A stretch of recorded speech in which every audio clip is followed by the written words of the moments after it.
بسم اللہ الرحمن الرحیم نحمدہ و نصلی علی رسول الکریم اما بعد فاعوذ باللہ من الشیطان الرجیم بسم اللہ الرحمن الرحیم۔ آج انشاءاللہ تعالی میرا جو موضوع ہے رزق کے اوپر ہے، اور ہر قسم کے معاملات کے لیے آپ اس ذکر کو، اس وظیفے کو آپ پڑھ سکتے ہیں۔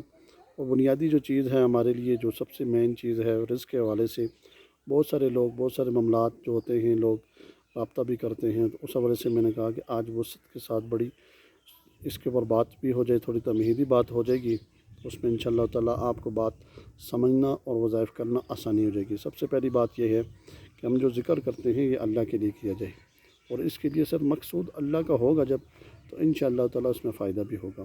اور ذکر کے ساتھ ساتھ آپ نے یہ بھی سوچنا ہے، کرنا ہے کہ ہم جو ذکر کر رہے ہیں اس کا مقصد کیا ہے۔ وہ مقصد ہے کہ ہم جس مقصد کے لیے کر رہے ہیں وہ مقصد کیا جائز ہے یا ناجائز ہے، اس کا محاسبہ یا کوئی معاملہ آپ خود کر سکتے ہیں۔ کیونکہ یہ جو وظیفہ میں بتا رہا ہوں یہ کسی مقصد کے لیے بھی پڑھ سکتے ہیں، یہ نہیں کہ صرف رزق کے معاملات کے لیے پڑھیں گے، ہر قسم کا جو بھی مقصد جائز ہو اس کے لیے آپ پڑھیں گے تو انشاءاللہ العزیز آپ کو فائدہ بھی ہوگا، اور آپ کو پڑھنے میں آسانی بھی ہوگی، اور آپ کے ساتھ جتنے بھی معاملات ہیں جس طرح کے ہیں انشاءاللہ تعالیٰ اس میں بہتری بھی آئے گی۔ تو پہلی بات میری یہ یاد رکھیں کہ نمازوں کا اہتمام کیا جائے۔ نماز گھروں کے اندر جو مستورات ہوتی ہیں اور مرد حضرات مساجد کے اندر پڑھیں، اور مساجد کو آباد کرنے والے لوگ وہ اللہ کے قریب ہوتے ہیں، اور جو نماز کی طرف جانے والی عورتیں ہوتی ہیں وہ اللہ کے قریب ہوتی ہیں۔ اور یہ بات آپ یہ سمجھ لیں کہ جس وقت آپ نماز کی طرف آپ کا رجحان بڑھے گا تو انشاءاللہ تعالیٰ آپ کو فائدہ بھی ہوگا انشاءاللہ۔ اور یہ بات بنیادی چیز ہے کہ نماز تو پہلی ہے، پہلی بات میری یہ ہے۔ اور دوسری بات یہ ہے کہ جس وقت آپ نماز کی پابندی کریں گے، نماز انشاءاللہ تعالیٰ آپ پڑھیں گے، تو پھر انشاءاللہ تعالیٰ وہ وظیفہ جو ہے، جو ذکر ہے، جس مقصد کے لیے بھی کریں گے انشاءاللہ تعالیٰ اس کا پورا اجر بھی ملے گا، اس کا فائدہ بھی ہوگا۔ اجر کیا ہے کہ وہ اللہ کی رضا کے لیے ہو، کیونکہ بہت سارے لوگ ذکر کو صرف اپنے مقصد کے لیے کرتے ہیں، تو اس میں دو نیتیں کر لیں۔ ایک، آپ کا مقصد تو ہے وہ تو آپ کریں گے تو اس کو فائدہ تو ہوگا، مگر دوسری بات یہ ہے کہ آپ اللہ کی رضا جب نیت کر لیں گے تو اس میں کا ثواب تو بھی ہو جائے گا۔ اگر کوئی بھی وظیفہ پڑھ رہے ہیں، کوئی بھی ذکر کر رہے ہیں تو وہ ثواب کی نیت سے پڑھیں گے، تو دونوں طرف کیا ہے، دو طرح کے فائدہ ہو جائیں گے۔ ایک ہے اجر مل جائے گا، تو جس ذکر کا اجر مل جائے، اللہ کے ہاں قبول ہو جائے، اللہ اس کو قبول کر لے، کیا اس کا فائدہ نہیں ہو سکتا؟ یہ ہو ہی نہیں سکتا کہ اس کا فائدہ نہ ہو، پہلی بات۔ دوسری بات یہ ہے کہ ہمیں وظائف بھی اللہ کے لیے ہی کرنے چاہیے، ٹھیک ہے؟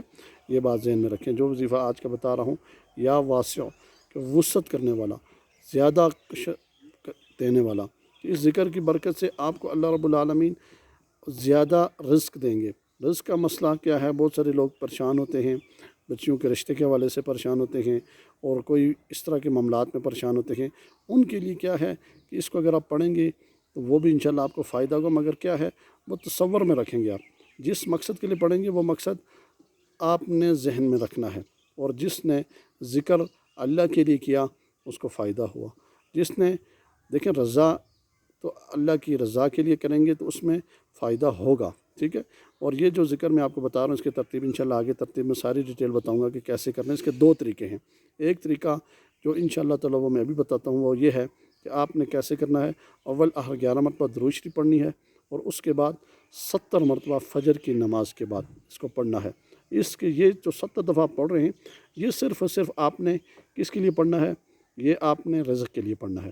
اگر باقی کسی مقصد کے لیے پڑھنا چاہ رہے ہیں تو اس کے لیے آپ کو عشاء کی نماز کے بعد انشاءاللہ تعالیٰ پھر آپ نے کیا کرنا ہے، 3125 مرتبہ، 3125 مرتبہ پڑھنی ہے۔